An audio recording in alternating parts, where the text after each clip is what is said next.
Hello and welcome to Property Question Time. I'm Stephen Galpin and this is the show where you can have your chance to put our experts to task with your property related questions. And joining me today is Sara Newson, founder of Realm 47 Property Development and Investments Experts. I was going to say specialists, but experts will Either works. So welcome to you, Sara. Thank you. And joining Sara is Dave Forde, Chartered Construction Manager in the construction industry right across the country. Welcome to you, Dave. Thank you. Right, first question goes to Sara. Do the panel think that the provision of 300 extra planning officers across the country will do very much to speed up planning approvals desperately needed if the government are going to hit their 1.5 million house building target? It is desperately needed, 100% right. On the face of it, yes, I mean 300, it sounds like a lot of people, right? So you're thinking that is going to help. But when we look at how many council districts, we have 317. So some won't even get one extra person on the ground in the office. So it will help, but not enough is my thoughts on it. Just looking at my recent experience, you know, sort of go back 10 years, I didn't really have a problem with planning. Planning always went through relatively smoothly. Some delays, but now it just feels like it's painful every single time. And yes, there are some knowledge gaps with those people and competency gaps, and there needs to be training, but ultimately it is a shortage of manpower, and there needs to be more people there in those planning offices putting cases through. Isn't there a fundamental problem here? First of all, before you, not talking central London, but let's go out of London. First of all, you're dealing with a parish council you've got to apply to, make an application to. You have the opportunity to have a pre-application meeting, etc.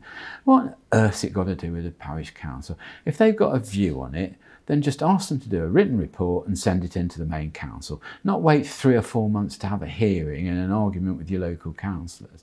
So that's a bit of a hurdle to get over and a bit of a time waste as far as I can see. Then they talk about these planning officers going, you're right, it's only one per council at best. Yeah.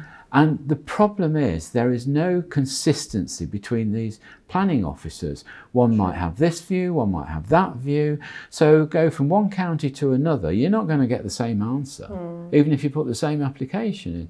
And I think that's something that needs to be addressed. And I think the third point is that haven't we perhaps gone past, because of the technicalities of planning and because of the technicalities of building methods today and the sort of thing that Dave concentrates on, which is, you know, putting the project together and getting it out of the, it's so complex today that is it really right that a bunch of unqualified councillors sitting in a committee can actually even overrule the decision of their local planning officer? I mean, it's just not right to me. What do you think, Dave? Right, so 300 new planning officers, right?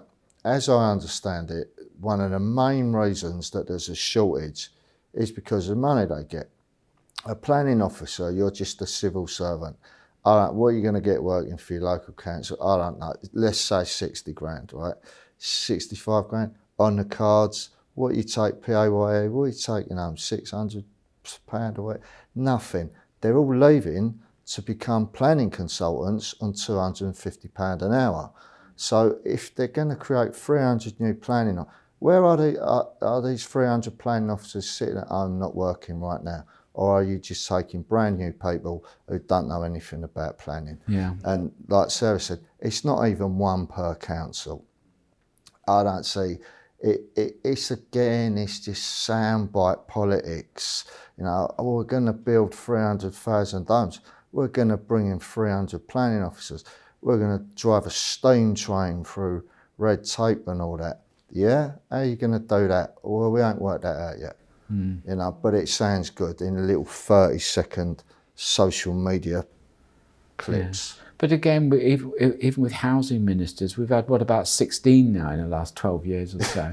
And I mean, it must be one of those jobs you get while you're on the way up or on the way down, whichever way it is. What should we do but for sure, you're not going to be in it for long. And in any case, what happens? We've seen it time and time again. the housing minister starts to go down a particular path. His boss, who is, I can't remember now, is it the Ministry of whatever, his boss, if it's a good bit of a soundbite, jumps in and says, he announces it and takes it over, or if it's a bit controversial, it just leaves it and it just dies a death, doesn't it? So we never get anything really very positive from all this, do we? No, there's no consistency. And, you know, I really do feel that obviously different counties around the country have different priorities and different concerns about various things. I mean, this business of the sort of grey belt rather than the green belt, well, good luck with that. I mean, how you start defining that, and if Westminster's going to start defining it, that's going to cause riots across the country, isn't it? You know, it's just nobody seems to get to the real nub of the problem, do they? Have we? I mean, Sarah mentioned about Labour bringing up all these new buildings. Have we got enough labour? I don't know. Have we got enough materials? I don't know. Very, very difficult, and I'm not sure who in government's really getting to grips with this, but anyway, I'll leave that one for now. Dave, subject close to your heart, with the future of HS2 being subject now to further changes, part of it being resurrected, is there any chance of bringing in this project within a reasonable budget and achieving the desired efficiency and improvements in our transport infrastructure? Right, so first things I want a first. bit more than no. First things first, define reasonable, because when they first planned it, it was at 30 billion, right? Now, I left there 2 years ago, it was at 104 billion. Someone thought that was reasonable, right? So they've put a stop on the main bit at Euston, and what people don't know, so again, we're talking about soundbite politics. We're stopping HS2. It's just a black hole. We're going to save the taxpayer tens of billions. They've already paid out over £2 billion in broken contracts, because all them people who had contracts lined up for 100 million, £500 million, they're saying, great, so you're putting a stop on it. We still want our money. You know, the profit that was in that contract, we're still entitled to it. And at Euston, when I was working there, there's a massive hole in the ground, and I mean massive, right? That can't just sit there. Something's got to happen to it. What's going to be the cost of filling that? I mean, it goes on and on. Then they're talking about resurrecting that bit between, I forget now, Manchester and Leeds. And then I heard the other day that, I forget who the new Labour Minister for Transport or whatever, is going to do a complete review of all current infrastructure projects going on at the moment with a view to perhaps stopping them all. Now, look, they've already built part of it and spent tens of billions. It's going to be a really, really brave politician who says, I'll tell you what, we're going to call it a day, and that 20, 30 billion that we spent, we're just going to swallow it. Right, so something will come out of it. There are parts of it built. Will it help the infrastructure? Well, I think anyway, originally, if it would have worked as intended, from Euston to Birmingham, it was going to cut 10 minutes off the journey or something. Maybe people don't get the trains. Trains are expensive these days. You know, from London to, I mean, you travelled down from York, you could be looking at 200 quid. Or 50 quid's worth of petrol if you drive. So I don't know, HS2, it's a shame what happened. And I just really can't answer that, I'm afraid. But why, Dave, you're somebody who spends his life effectively controlling expenditure on building sites. Right, so I'll tell you how those costs escalated, right? You read my mind. They gave all the contracts out on a cost plus basis. So I'm giving you this bit of work, I want a price off you, so I'll put it in my budget. Well, you can't tell me. What you're saying is cost plus 15%. So for every £100 I spend on men and materials, I want 15% markup. So how can you manage that budget? How can you have accurate cash flow forecasts? You can't, it's madness. And then, to compound that, the government decided to get in. So they spent many tens, I don't know, hundreds of millions on consultants, experts, to tell them how to do it and what was the best way to do it.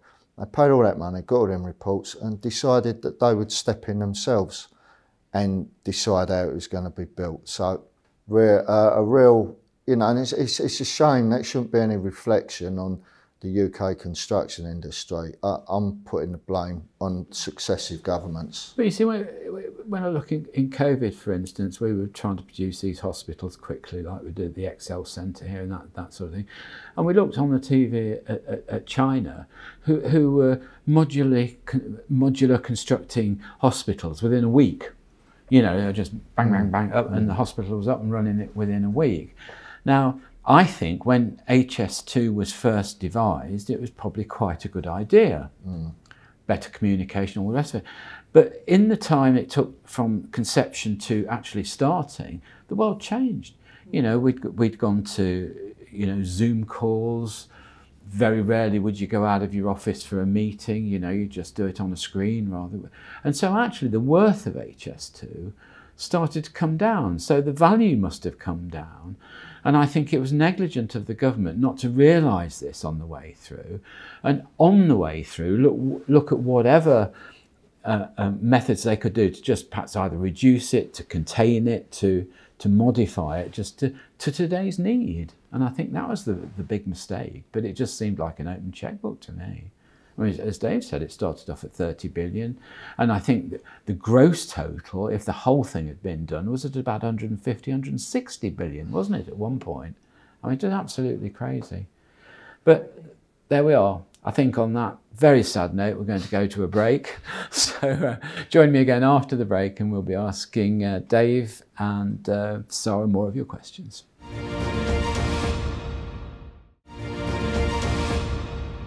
Hello and welcome back to part 2 of Property Question Time, and I'm joined by Sara Newson and Dave Forde. Welcome back. Sara, some local authorities are considering the licensing of landlords. Do the panel think this will serve much purpose and will actually improve the standards of rental properties? I personally think it ought to license tenants sometimes, but you know, never mind. That's a good point. Honest answer on that one is no. I don't think that would help. I don't know what the objective there is. Educate landlords, stomp out the bad ones, you know, punish all of the good ones to get rid of a few of the bad ones. But what ultimately would happen is the bad ones just would work around it and wouldn't get licensed. Or they'd get their mate to fill it in and look like they'd done it or do the test for them or whatever the license consisted of, which I presume would be going on a course. Also, though, most landlords don't look after the properties. It's the letting agents and the property managers that look after the properties. So I think more realistically, they should be looking at letting agents and whether they need qualifications. And if a person is managing a property, perhaps they need the qualification. So if that landlord has a letting agent and managing agent in place, they don't need the license. But if they are directly managing, maybe then they need an education. Well, I did a program with somebody the other day who has taken up the cause of trying to out bad managing agents, and his difficulty is, as he quite rightly says, there's a lot of these blocks around here in particular, perhaps, where your service charge budget is perhaps £2 or £3 million a year. And yet you're putting in charge of that budget totally unqualified people, totally unlicensed people. I don't want to have lots of letters from estate agents, but, you know, at 18, or even at 16, I suppose, if you can breathe and look reasonably smart, you can be an estate agent if you want to be. Again, handling a family's most treasured and priceless asset, you know, sometimes in the millions of pounds. I think we've got a very bizarre way of handling our property transactions. And I think you're right to a degree. If we go to a restaurant, we expect it to be clean, we expect it to have been inspected. But if you look at the things, I mean, I know I have in court sometimes some of these health and safety issues, you find the property hasn't been inspected for 3 years or 4 years. Why? Because they haven't got enough inspectors. So if they haven't got enough inspectors for that, How many are they going to have available to go looking at properties and say, signing off the property for the landlord to say, yes, it's in good condition? And the final point is, if you look at the volume of complaints, the majority of complaints are about social housing operations, Yes, housing associations and the like. Yeah. And they're exempt from all this sort of nonsense. So it's not a very satisfactory position, is it? There's no way they could go around every property. No. They already struggle with HMOs. No. Just not going to happen. I have a fear that we're on a dismal down path again. Sorry. What do you think, Dave? In theory, it sounds good. That you would think, oh, if someone's a licensed landlord, they're going to keep it in a state of good repair, treat the tenants fairly, etc., etc. I'm going to be a bit cynical here. It's just another tax. I think you're probably right. Yeah. And they'll dish them out to anyone, as long as you can pay the £1,000 or £2,000. And then it'll be, oh, you got 20 properties. Well, you got to have 20 licenses. That's what you just know it. You can, and then if they are going to have a whole load of new inspectors, this opens up another money-making thing of people selling these worthless courses to be a property inspector. We've had it all before, didn't we? With the vendors packs. That's it. Yeah, that's what was it called? Hips. Yeah. I mean, there was people setting up businesses all over the country, gearing up to do this. Great. That's right. And then the government just said, actually, no, don't worry about it. Yeah, we'll that forget didn't it. work out. It's really quite shocking, and I think, as Dave says, one it's a tax. But you see, I go back to your point in an earlier question, when you say the market should find its own level. I'm very strongly of the opinion that a good landlord will get good tenants, and that's reward enough, actually. That's very true. And I think tenants need to be a little bit caring about what they're doing. How often have you seen people signing a lease in an estate agent's office and they haven't even read it? Let alone had it explained to them. And I think that there may be some work to do on that sort of side of things. Yeah, but we need to protect the landlords as well from the bad tenants. It's not just a one-person problem. It's a landlord problem. It's a tenant problem. It's an adjudication problem, even if you have problems. But well, there we are. That's as much as we can do on that one. Dave, given that the government have announced a very ambitious house building target, does the construction industry have the necessary labour and materials to fulfil those ambitions? When you're going to give me a question, well, I'll give a positive answer. All right? Well, ask me a question. The simple answer to that is no, not at all. Absolutely ridiculous. I'm hearing developers in here and constructors saying we just cannot get people for love nor money.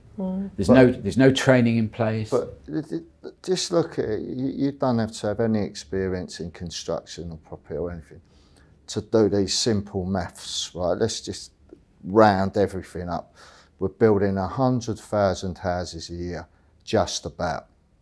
Now, let's say they cost 100 grand each to build, right? If we now want to build 300,000 houses, we've got to have 3 times the workforce. We also got to have 3 times the amount of materials. That is inevitably going to push labour and material costs up, right? So therefore, as a developer, I'm looking at 2 things here. If there's less properties, if I'm building houses or flats to sell and there's a shortage of them, the price is going to be quite good, right? But now, if we increase the amount on the market 3-fold, prices are going to come down. But I've just explained that my build costs have gone up, right? So my costs have gone up, my profit's gone down. I'll tell you what I do, I just won't build any at all. Well, I've been building 100 a year, I just won't bother. You might as well sit on the land and wait for it to go up, mightn't you? Exactly. Yeah. So this thing, look, we're real crises with labour shortages. I saw a figure the other day. We're between 150 to 200,000 workers short, I was about to say tradesmen and tradeswomen as well, right? And tradespeople. Tradespeople. We've got an ageing workforce. the people my age, they're all retiring. Yeah, it's not that many youngsters want to come into it. I've been on this show before. I keep saying Saudi Arabia and Dubai, massive amount of work, massive amount of work.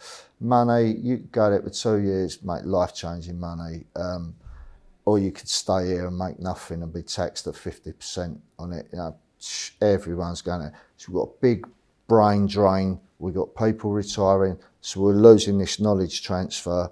Plus, we've got shortages as well, and they think they're going to increase threefold the amount of house builds. It's just not going to happen. No. And I tell you what, from my point of view, I don't think we've seen anything yet, because, you know, we've got Ukraine that's at war, having its country absolutely demolished by all these bombs. You've got the same thing going on in the Middle East now to a huge extent. I mean, it's shocking to see these towns that are just obliterated. But wait till they all need rebuilding, and they're all going to need rebuilding at the same time. And our big firms, you know, the big companies, the construction companies, they'll be first on the list over there looking for the work and all the rest of it. But where are the materials coming from? Where's the labour coming from? What are they going to do? Go over there and pick these rich contracts? Of course they are. What's that going to do for the market here? Not very much, I think. I came across somebody a few weeks ago who could make a massive difference on our supply issue of materials. An entrepreneur, I believe he's been on this show actually, and he has developed a material, excuse me, that's a block. Talking about David. Yeah. Yes, and he potentially could change the future of building in this country with that one product. Yes, I think he could do, but he also has an immense job getting it off the ground, and that's the difficulty. We're not keen on new processes, are we? We're not keen. No. You know, what David's got to do is convince the suppliers to take his product in, to then present it to developers, and that in itself can be a couple of a year process, because the developer is going to want to test it, see how it stands up to weather, to the environment. Very, very difficult business. If the government got behind that, I think we could see big changes. If. Well, look, there we are. Now, we said we'd try and end on a sort of positive note. So I think what I'm going to... Dave, what's 2 and 2 make?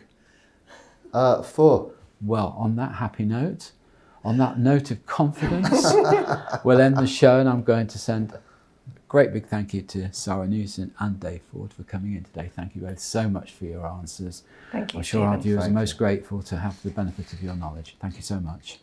I'm Stephen Galpin. Join me again next time on Property Question Time.